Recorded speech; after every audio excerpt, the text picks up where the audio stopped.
The man holds the record for the fastest knockout in UFC history. Right. 5 seconds. 5 seconds. Just pure, unadulterated violence. Like, you blink and the fight is literally over. Yeah, unbelievable.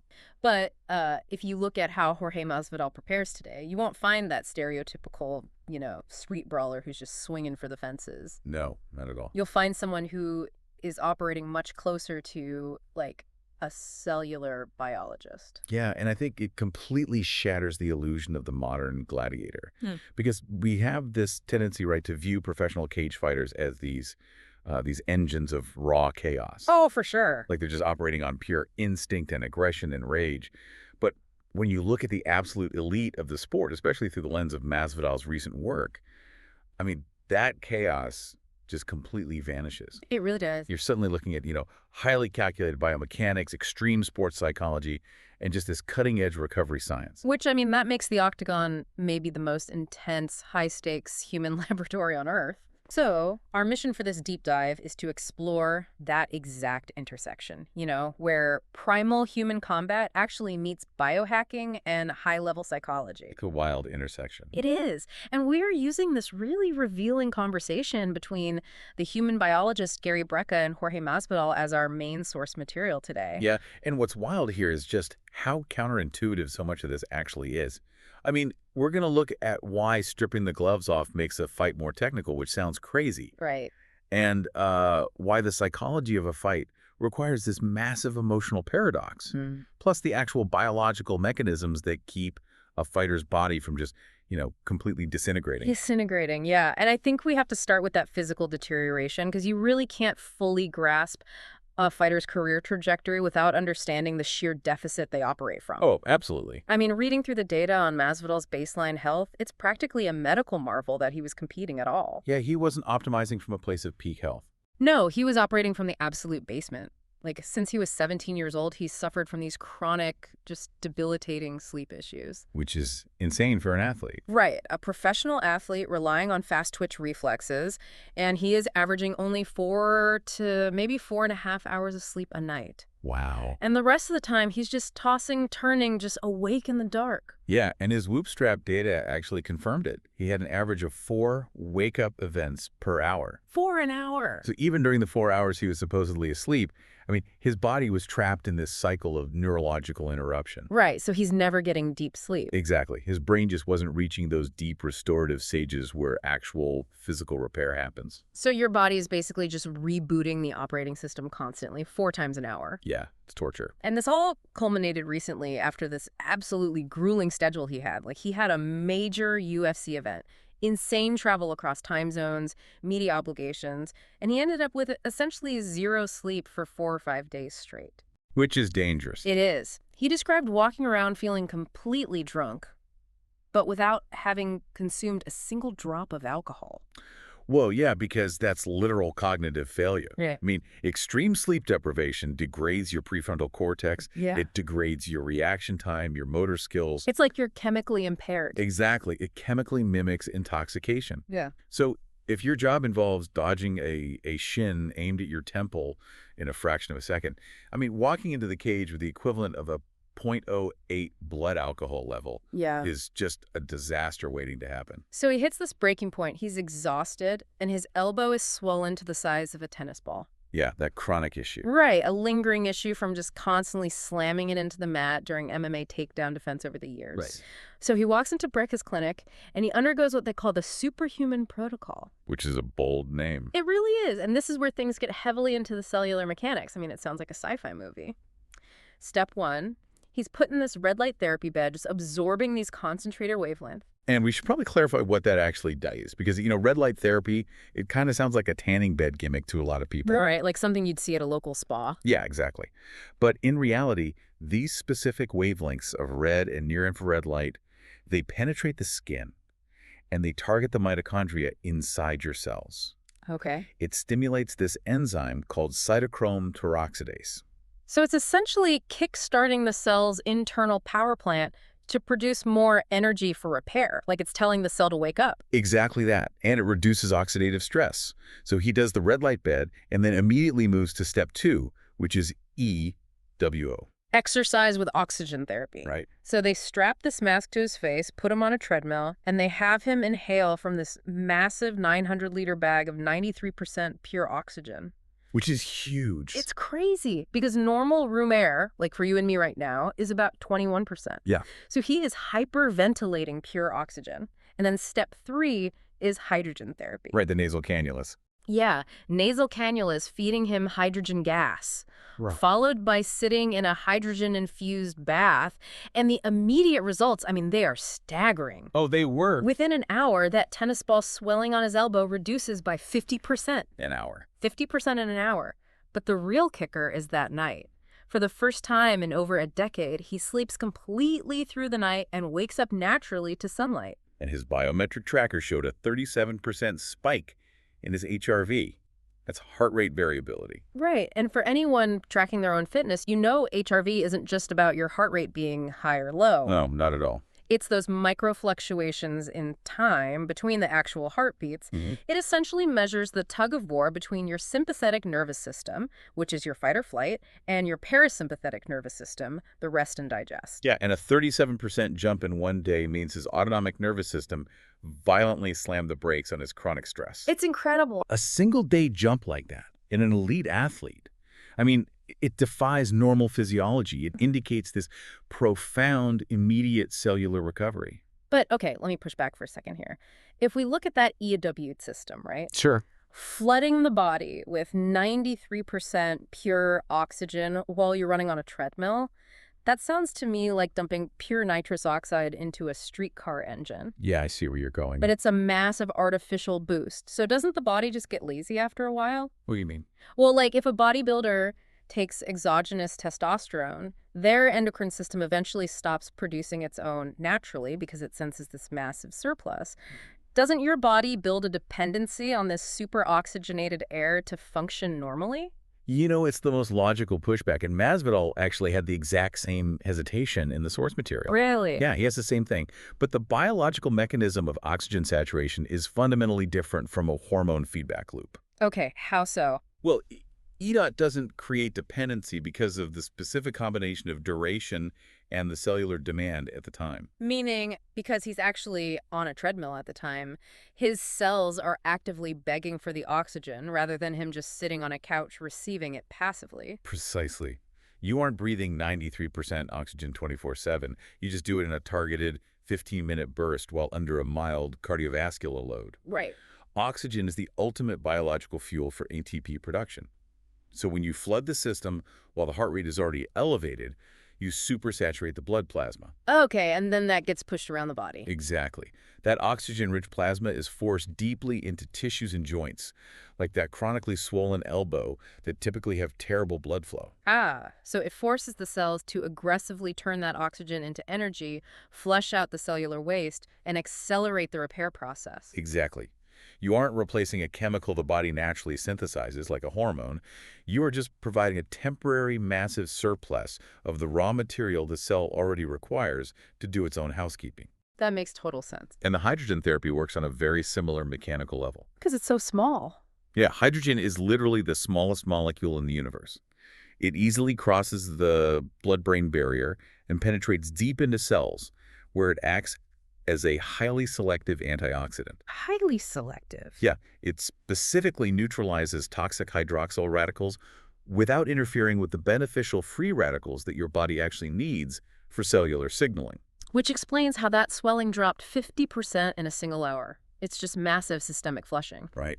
And the source also mentions he utilized ozone therapy shots, which he credits with saving him from an 8-month hand surgery a few years ago. Yeah, that was a huge deal for his career. He said it fixed his ligaments by 50% in just 3 weeks. And again, ozone sounds like something in the Earth's atmosphere, not a medical treatment for a cage fighter. Yeah, well, when ozone, which is O3, an unstable form of oxygen, when it's injected locally into a damaged ligament, it creates a mild, controlled oxidative stress. So it stresses the area on purpose. Yes, and this mild stress triggers the body's natural antioxidant defenses, and it stimulates fibroblasts. And those are... Those are the cells responsible for synthesizing collagen and repairing connective tissue. So it basically jumpstarts a stagnant healing process. Man, it's such a massive paradigm shift from what the source calls 1999 science. Oh, entirely. Because back in the day, fighters just sat in a boiling sauna to sweat out water weight and then jumped in an ice bath to numb the pain. Yeah, which is fine, but that's macro-level stress. Right. What Masvidal is doing is targeted 2024 cellular intervention. Because tearing a knee ligament in morning sparring, then running 3 miles, and then popping that exact same joint again in wrestling practice later that day. It's brutal. It's just a normal Tuesday for these guys. Okay. The body is a machine that requires active chemical intervention to survive that level of daily trauma. It really does. But, rebuilding the physical vessel is incredibly complex, but it's ultimately just the prerequisite. Just step one. Right, because you can have the most optimized ATP production and perfectly repaired collagen in the world. But the second you step into a cage with another trained killer, those physical tools are utterly useless without the psychological architecture to actually deploy them. The mental fortress. And this is where the psychology gets so incredibly counterintuitive. That's fascinating. Dana White, the president of the UFC, has a philosophy they mentioned in the source. He says the single differentiator between a good fighter and a truly great fighter comes down to one word: composure. Composure under the threat of severe bodily harm, which is very rare. And Masvidal's approach to this is just chillingly clinical. I mean, he actively suppresses his emotions. Right. He treats a fight strictly as a calculated job. He uses this brilliant analogy in the source. He likens it to Michael Jordan playing a pickup basketball game against someone he absolutely despises. That's a great way to put it. Yeah, he says Jordan isn't going to try to punch the guy out of anger. He's going to use his elite skills to score 50 points and just completely destroy him on the scoreboard. It's total compartmentalization. It's the ability to separate the task from the stakes. Exactly. And I think the ultimate stress test of that composure was his fight against Nate Diaz at Madison Square Garden. Oh, man, that was a circus. If you look at the spectacle of that event, it is surreal. You have the sitting president of the United States, Donald Trump, sitting right in the front row. Yeah. You have The Rock standing cage side with a custom multi-million-dollar belt. You have boxing legend Roberto Duran literally walking Masvidal out to the cage. Yeah, the sheer pop culture and historical pressure cooker energy in that arena was just suffocating. Most athletes would crumble under the weight of that external environment alone. Oh, absolutely, before a single punch is even thrown. But Masvidal, he says he entirely tuned it out. He said he treated it like he was fighting on Mars or Pluto. It was just geometric space and an opponent. He claims it wasn't until his hand was literally raised at the end and he saw his childhood hero, The Rock, wrapping the belt around his waist that the reality of the room actually hit his brain. See, that selective blindness is a hallmark of elite sports psychology. Right?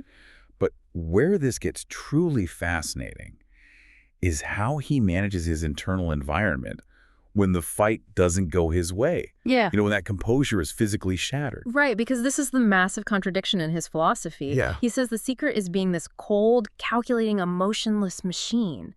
But then in the next breath, he describes what happens when he gets dropped by a punch. When he gets rocked. Yeah, when, as he puts it, the lights go out and come back on. In those moments, he says he goes into Hulk mode. Hulk mode. Okay. He gets filled with pure, directed rage. So how on earth do you reconcile being a clinical calculator and the raging Incredible Hulk in the exact same millisecond? It seems like a total paradox, right? It really does. But if we break down the neurology of combat sports, true composure isn't the absence of adrenaline, fear, or rage. It is the hijacking of it. Hijacking the nervous system. Yeah, exactly. Yeah. Because think about what happens biologically when a human takes a concussive blow to the jaw. Okay. The brain physically rattles against the skull. So the lights turning off and on, that's a neurological reboot. Right. And the evolutionary sympathetic nervous system response to that kind of trauma is immediate panic. Your brain literally screams, flee to survive. Right, get out of there. And Masvidal points this out when he categorizes fighters into 2 buckets. He says there are great athletes and there are dogs. The athlete versus the dog. Yeah, he notes that you can be a phenomenal world-class athlete. You can be faster, stronger, more technical.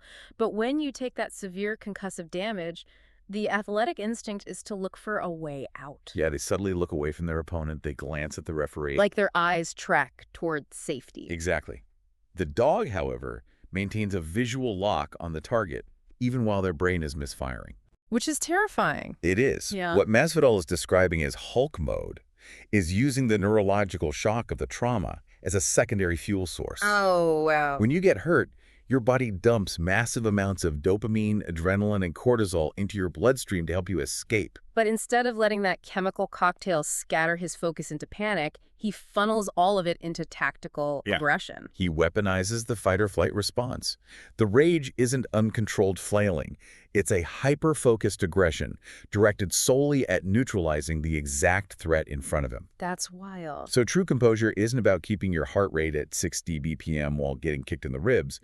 It's about steering a race car that has suddenly caught fire and lost its brakes, and still keeping it perfectly on the track. Steering a car that's on fire, that is such a good way to put it, and it perfectly explains his record. I mean, over 50 professional fights against the most dangerous men on the planet, and he has never once tapped out to a submission. Never. He refuses to quit. He would literally rather allow himself to be choked unconscious than send the neurological signal of defeat. Yeah. It really shows how deeply that dog wiring overrides just basic human preservation. It does. Which brings up a really fascinating strategic question, actually. What's that? Well, how does a fighter take that optimized physical readiness and that highly specific psychological composure and apply it when the rules of engagement are completely rewritten? Oh, right, because we're seeing that play out in real time right now. Yeah. Masvidal is transitioning from MMA to a boxing match for his upcoming rematch with Nate Diaz. Right. Two men who have already fought under a completely different paradigm. Let's actually look at that first fight. It was an MMA match, and Masvidal put on masterclass. He really did. He dropped Diaz with a brutal kick to the face. He landed a devastating shin to the ribs that visibly took Diaz's air, and he dropped him again with a right hand. He essentially utilized the entire spectrum of human anatomy as a weapon. And ultimately, the cage-side doctor stopped the fight because Diaz's face was just too heavily lacerated. Yeah, it was a definitive victory predicated on a diverse, unpredictable tool set. But now, they're stepping into a boxing ring. And Masvidal is incredibly candid here. He admits Diaz actually holds a slight advantage in this specific format. Why is that? Well, because Diaz is historically, as Masvidal says, stubborn. Stubborn, right. According to Masvidal, Diaz never really wanted to learn how to throw kicks or even properly check and block kicks in MMA. Which was basically his fatal flaw in their first encounter. Exactly. So moving from MMA to boxing is like playing a video game where your opponent just reached over and unmapped 80% of the buttons on your controller. Yeah, that's exactly what it is. Masvidal can't kick, he can't knee, he can't utilize his elbows, he can't wrestle. So why would a fighter willingly agree to a highly publicized bout where his absolute best weapons are explicitly outlawed and against an opponent whose entire career specialty is throwing high-volume boxing combinations? Well, it's a calculated gamble on his own genetic baseline. Okay, meaning his physical attributes. Yeah. The toolset is drastically reduced, yes. But Masvidal is banking on superior fast-twitch muscle fiber density. Ah, speed. Right. He knows he is naturally faster, and he carries significantly more explosive one-hit knockout power than Diaz. Because Diaz relies more on slow-twitch cardiovascular endurance, Yes. right? Just wearing people down. Exactly. So even with fewer weapons, Masvidal knows his remaining weapons just fire at a higher velocity. Got it. But, you know, the more illuminating angle the source dives into is the difference in the physical toll between the two sports, because it completely flips conventional wisdom regarding safety in combat sports. Yes. This part is a massive aha moment. If you look at the daily grind of an MMA fighter, it sounds completely barbaric. Oh, it is. Like we said earlier, you're constantly tearing joints, you're grinding ligaments in Brazilian jiu-jitsu, you're hyperextending elbows, you're taking kicks to the calves that cause severe muscular hematomas. The structural wear and tear is just systemic. Yeah, it's full body. But boxing, by contrast, sounds almost civilized in its training camp. Yeah, the wear and tear is highly localized. I mean, it's predominantly heavy road work for cardio, and then repetitive bag work that primarily taxes the shoulders and the hands. But statistically, and this is the paradox that really makes you pause, boxing results in significantly more yearly fatalities than MMA. Yeah, and we really need to linger on why that is, because to a casual observer, MMA looks like unregulated street violence. Right, you have knees to the head, spinning elbows, blood all over the canvas. Yeah, whereas boxing looks refined, they wear large padded gloves, there's a standing 8 count to give them a break. But the danger of boxing is buried exactly in that limited rule set. Exactly. In a boxing match, the only legal targets are above the belt line, specifically the head and the torso. Just the head and the body. So a boxer might take literally hundreds of subconcussive and concussive blows to the cranium over the course of 12 rounds. Hundreds? Yeah, the brain is taking localized, repeated trauma for up to 36 minutes. Whereas in MMA, the damage is distributed across the entire body. A fighter might take a few hard punches, but then the distance closes, and they end up spending 3 minutes grappling on the floor where no strikes are landing at all. Right, the brain gets a break. Or a fight ends abruptly because a guy gets caught in a guillotine choke. Or his leg is just too chewed up from low kicks to even stand. So the diverse tool set in MMA acts as this bizarre, brutal safety valve for long-term brain health. It really does.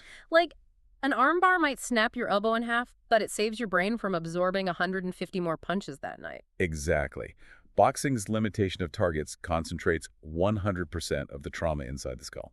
It's a sobering realization, that the sport with fewer weapons is fundamentally more lethal. It is.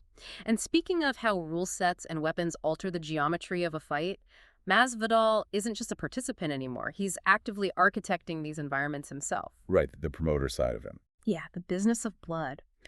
Masvidal is running 3 different fight promotions right now. Gamebred bare knuckle MMA, Gamebred boxing, and standard bare knuckle MMA. He's busy. Very. And he found this unexpected passion for promoting. He talks about having this immediate, intuitive eye for talent. Like, he can walk into a gym, watch a kid shadow box for 60 seconds, and instantly know the exact ceiling of their potential. Well, that's just decades of subconscious pattern recognition built into his neural pathways. Right, he just sees it. But his most fascinating venture, by far, is the bare knuckle MMA. Oh, yeah. This is wild. They completely remove the standard 4-ounce MMA gloves. It is just skin-on-skin fist fighting inside a cage. Which sounds insane. It does. The natural assumption is that taking the gloves off just turns it into a sloppy, bloody brawl. Like, more broken hands, more shattered orbitals, just a mess. Yeah, that's what everyone thinks. But the source introduces what I'd call the bare knuckle paradox. Masvidal claims that removing the gloves actually makes the sport vastly superior for grapplers and highly technical submission artists. Which completely inverts our understanding of fighting gear. Completely. When you think about it, we assume gloves were introduced to protect the person getting punched in the face. Right. But historically, gloves were invented to protect the striker's hands. The metacarpals in the human hand are incredibly fragile, brittle bones compared to the thick bone of a human skull. Oh, yeah. If you punch a forehead with bare knuckles at full force, you will shatter your hand. You'll break it instantly. But in MMA, those padded 4-ounce gloves introduce a massive unintended variable into the grappling exchanges. Yes, they do. When 2 fighters are sweating for 15 minutes, the leather or the synthetic material of the glove gets incredibly slippery. Right. But even beyond the friction, the physical bulk of the padding acts as a wedge. It changes the physical geometry of a hold. Exactly. Masvidal breaks this down perfectly. If you have someone's back and you're trying to sink in a rear naked choke with gloves on, the defending fighter can literally just hook their fingers into the thick padding of your glove and pull your hand away. Yeah, the glove creates an artificial handle for stalling. For stalling, right. And stalling is the absolute enemy of a definitive finish. So when you remove those gloves, the biomechanics of the fight undergo a radical shift. Okay, how so? Well, first, that defensive stalling becomes nearly impossible. You can't grab bare, sweaty skin to stop a choke the way you can grab a clump of leather. Your fingers just slip off. Exactly. And second, without the padding, the hands are physically smaller, meaning they can slice under a chin or behind a joint with far less resistance. So they just snake right in there, which means the submissions go through the roof. Yes. And the statistics from his promotions actually prove it. He noted that their bare-knuckle MMA events have an absurdly high finish ratio. What was the number? They are seeing 80 to 90% of fights on a given card ending in a clean knockout or a submission, rather than dragging out to a judge's decision. Wow. See, by stripping away the protective gear, you force a much higher pace. You actually punish the pure, reckless brawlers because they risk shattering their hands on the first wild swing. and you highly reward the technical surgical submission artists who can weave their bare hands into those tight spaces. It's amazing how altering just a few ounces of polyurethane completely dictates the meta strategy of human combat. It really is. Oh, and as a quick, slightly absurd side note from the source, Yeah.